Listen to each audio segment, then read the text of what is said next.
Bismillahirrahmanirrahim. Assalamu alaikum. Welcome to this important lecture of physics. इस lecture के अंदर हम इलेक्ट्रिसिटी के जनरेट करने के इफ़ेक्ट को पढ़ेंगे, यानी हम अल्टरनेटिंग करंट जनरेटर, जिसे हम एसी जनरेटर भी कहते हैं, उसको डिटेल के साथ डिस्कस करेंगे।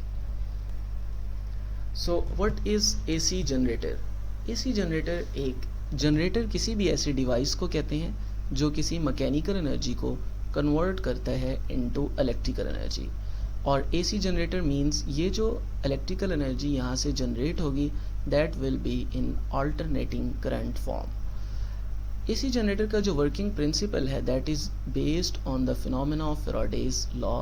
फैराडेज लॉ जो कि इलेक्ट्रोमैग्नेटिक इंडक्शन को एक्सप्लेन करे। अकॉर्डिंग टू दिस लॉ, जब भी हम किसी कंडक्टर में से पास होने वाले मैग्नेटिक फ्लक्स को चेंज करेंगे तो उस मैग्नेटिक फ्लक्स के चेंज होने की वजह से उस कंडक्टर के अक्रॉस ईएमएफ इंड्यूस होगी। सो इस तरह से हम इस डायग्राम में भी देख सकते हैं, ये इसकी सिंपलेस्ट फॉर्म है जिसमें एक लूप को हम रोटेट करवा रहे हैं बिटवीन द मैग्नेट, और जब हम इसको रोटेट करवा रहे हैं तो इसकी रोटेशन की वजह से यहाँ पर इस लूप में से पास होने वाला फ्लक्स या फील्ड वो चेंज होगा, और उसके चेंज होने की वजह से इस कंडक्टर में ईएमएफ इंड्यूस होगा। एसी जनरेटर की कंस्ट्रक्शन कुछ सिंपल है, यानी इसमें दो एक्सटर्नल मैग्नेट्स होते हैं जो कि एक्सटर्नल मैग्नेटिक फील्ड प्रोवाइड कर रहे होते हैं, जिस फील्ड में से हम कॉइल की मोशन को चेंज करते हैं और उसकी वजह से ईएमएफ इंड्यूस होता है। रोटेटिंग लूप, सिंपलेस्ट फॉर्म में तो हम लूप देख रहे हैं, लेकिन एक्चुअल में इसमें एक कॉइल होती है या बहुत सारी कॉइल्स होती हैं। स्लिप रिंग्स आमतौर पे यूज़ होते हैं अल्टरनेटिंग करंट के पर्पस के लिए, और इनका काम जो है वो करंट को डेवलप करना होता है। असल में जो कॉइल है उसका एक हिस्सा मूविंग होता है और दूसरा हिस्सा स्टेशनरी होता है जहाँ से हम करंट ले रहे होते हैं। तो मूविंग और स्टेशनरी पार्ट को आपस में कनेक्ट करने के लिए स्लिप रिंग्स का इस्तेमाल होता है। कार्बन ब्रशेस जो कि स्लिप रिंग्स के साथ अटैच होते हैं और ये स्टेशनरी होते हैं। Slip ring is the moving part and carbon brushes is the stationary part. तो इस तरह से इन दोनों का आपस में कांटेक्ट आता है। कार्बन ब्रशेस इनके साथ मुसलसल ड्रैग कर रहे होते हैं। सो अगर हम इसकी डेरिवेशन करें तो वी नो कि इस डायग्राम में हम देख सकते हैं कि ये एक लूप है जिसको हम रोटेट करवा रहे हैं बिटवीन द मैग्नेटिक पोल्स, और उसकी वजह से इसके अंदर करंट इंड्यूस होगा। अगर हम मोशनल ईएमएफ के फार्मूले के मुताबिक देखें तो motional EMF which is the EMF induced due to motion of conductor, तो उसके मुताबिक जो मोशनल ईएमएफ का फार्मूला है that is equal to V B L sine theta. तो यहाँ पर हम अगर एक साइड देखें ए बी साइड, तो वहाँ पर जो मोशनल ईएमएफ इंड्यूस होगा that will be V B L sine theta. इसी तरह सी डी साइड पर भी ईएमएफ इंड्यूस होगा, क्योंकि हम देख सकते हैं कि ये जो साइड है ये परपेंडिकुलर है with the plane with the magnetic lines. लेकिन जो साइड बी सी है और डी ए है वहाँ पर जो ईएमएफ है वो ज़ीरो होगा, क्योंकि हम देख सकते हैं कि these sides are lying parallel to the field lines, और जब प्लेन पैरेलल होता है फील्ड लाइंस के साथ तो उस वक्त उसमें ईएमएफ इंड्यूस नहीं होता। And total EMF of the loop वो जो कि हम देख सकते हैं that is V B L sine theta plus V B L sine theta, that becomes 2 V B L sine theta. और इस तरह से इसमें अगर हम n टर्न्स ले रहे हैं लूप की जगह तो हम इस n को मल्टीप्लाई कर देंगे, and we know that the relation between linear and angular velocity is v is equal to R omega. So हम v की जगह आर ओमेगा पुट कर देंगे, और इस तरह से जब हमारे पास ये रिलेशन आएगा तो हम 2rl इनको मल्टीप्लाई करेंगे। हम देख सकते हैं कि जो r है that is the distance from mid point two the end point, ठीक है। और इस r को अगर हम l से मल्टीप्लाई करें तो ये हमारे पास एक साइड का एरिया आ जाएगा, और अगर हम इसको दोनों साइड्स के लिए करें तो 2 से मल्टीप्लाई कर देंगे तो ये टोटल एरिया आ जाएगा। तो इस 2rl की जगह हम कैपिटल A लिख देंगे। So according to this expression EMF induce in the coil depends on number of turns, angular velocity, area, field strength and the angle. और इसकी जो मैक्सिमम वैल्यू है वो उस वक्त होगी जब साइन थीटा 1 होगा, विच मीन्स कि जब एंगल जो है वो 90 होगा। उसके मुताबिक हमारे पास मैक्सिमम ईएमएफ उसको हम एक और सिंबल ई नॉट से शो कर सकते हैं, ये बन जाएगा। तो अगर हम एक ऐसी इक्वेशन निकालना चाहें जो रिलेट कर रही हो इक्वेशन मैक्सिमम ईएमएफ को और किसी इंस्टेंट के ईएमएफ को, तो हम इस एन ओमेगा ए बी की जगह पर ऊपर वाली इक्वेशन में ई नॉट पुट कर देते हैं, तो ये फॉर्म बन जाएगी। Theta, we know that angular displacement is the product of angular velocity and time, so theta की जगह हम रिप्लेस करके ओमेगा टी लिख सकते हैं।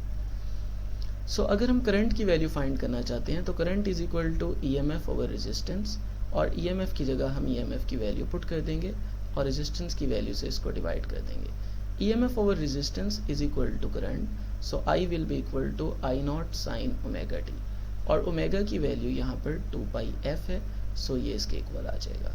So this expression shows the relation between maximum current and instantaneous current. I is the current at any instant, whereas I naught is the current of maximum value. So अगर हम AC generator के effect को observe करें तो उसके लिए हम इसकी एक वेव फॉर्म को ड्रॉ कर सकते हैं between current and angular displacement और द एंगल, और इसमें जो एक्सप्रेशन हम यूज़ कर रहे हैं वो I is equal to I not sine theta वाला कर रहे हैं, और उसके मुताबिक हम देख सकते हैं theta is the angle between v is the velocity at an instant, यानी जिसे हम टेंजेंशियल वेलोसिटी भी कह सकते हैं, and b is the direction of magnetic field. तो जब एंगल v और b के दरमियान ज़ीरो है तो उस वक्त अगर हम प्लेन को ऑब्जर्व करें तो उस वक्त प्लेन परपेंडिकुलर है।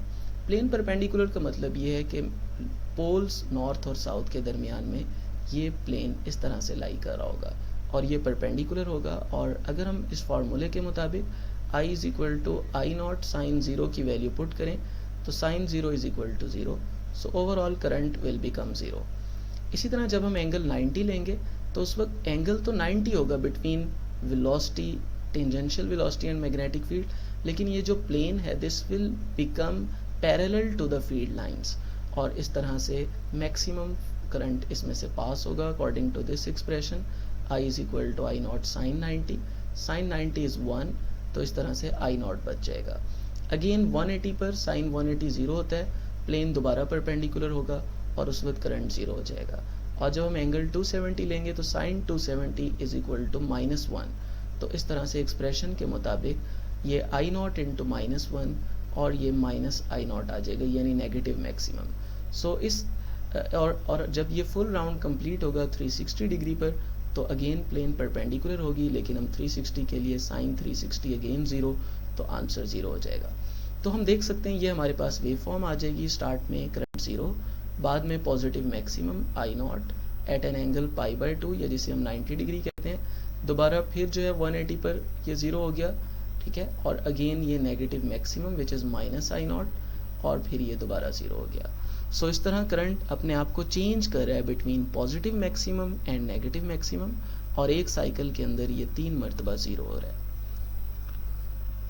प्रैक्टिकल जनरेटर आइडियल जनरेटर से या सिंपल जनरेटर से इस तरह डिफरेंट होता है कि एक सिंपल जनरेटर के अंदर हम एक लूप को कंसिडर करते हैं, जबकि एक रियल जनरेटर के अंदर हम बहुत सारी कॉइल्स को कंसिडर करते हैं और उस कॉइल को हम एक सिलेंडर के अराउंड वाउंड कर देते हैं, उनकी वाइंडिंग कर देते हैं। सो इस तरह से इस पूरी असेंबली को हम आर्मेचर का नाम देते हैं, जो हम इस डायग्राम में देख भी सकते हैं। फील्ड मैग्नेट की अगर हम बात करें, जिसमें हम नॉर्थ और साउथ पोल्स को ड्रॉ कर रहे थे फॉर सिंपल जनरेटर, लेकिन एक्चुअल में हम इसकी जगह एक और इलेक्ट्रोमैग्नेट यूज़ करते हैं, इलेक्ट्रोमैग्नेट, और उस इलेक्ट्रोमैग्नेट को हम फील्ड मैग्नेट का नाम देते हैं। और आमतौर पे जो कमर्शियल जनरेटर्स होते हैं, जैसे हम यहाँ पे लूप को रोटेट करवा रहे थे, वहाँ पर हम इस फील्ड मैग्नेट को रोटेट करवाते हैं और दरमियान में जो कॉइल है वो स्टेशनरी रहती है, जैसे कि हम इस डायग्राम में देख सकते हैं। ये सराउंडिंग वाले इलेक्ट्रोमैग्नेट्स हैं और दरमियान में जो है हमारे पास कॉइल है, आर्मेचर है, और हम यहाँ पर इन इलेक्ट्रोमैग्नेट को रोटेट करवा सकते हैं और आर्मेचर को फिक्स रख सकते हैं कुछ बड़े जनरेटर्स में, और दूसरा ऑपोजिट केस भी कर सकते हैं, क्योंकि हमारा पर्पस सिर्फ रिलेटिव मोशन को अचीव करना है। So thank you so much, that was all for this video. उम्मीद है ये वीडियो आपके लिए हेल्पफुल रही होगी। सो वी रिक्वेस्ट आप हमारे चैनल को को सब्सक्राइब कर लें और बेल आइकन को क्लिक करें ताकि आपको आइंदा ऐसी यूज़फुल वीडियोस मिल सकें। Thank you.